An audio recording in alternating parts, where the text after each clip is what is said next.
So, entangled na siya. Wasak na siya.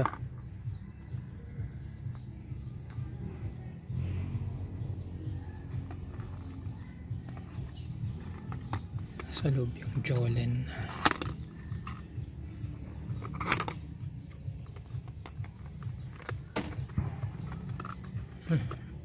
Isa lang pumasok. Yung iba lumabas siguro. Ayun.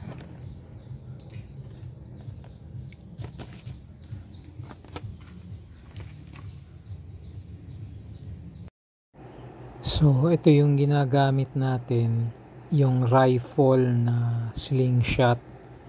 So tirador siya, slingshot na ala rifle.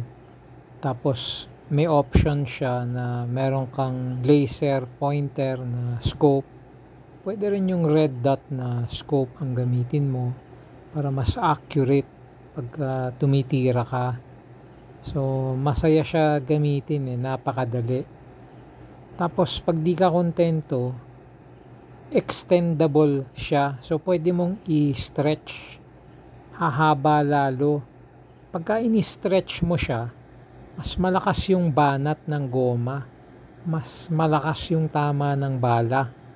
Pero ako hindi ko na ini-stretch. Kasi sapat na malakas na yung ano niya Malakas na siya as it is So ganun siya pag kuha mo, ikaw na mag-a-assemble.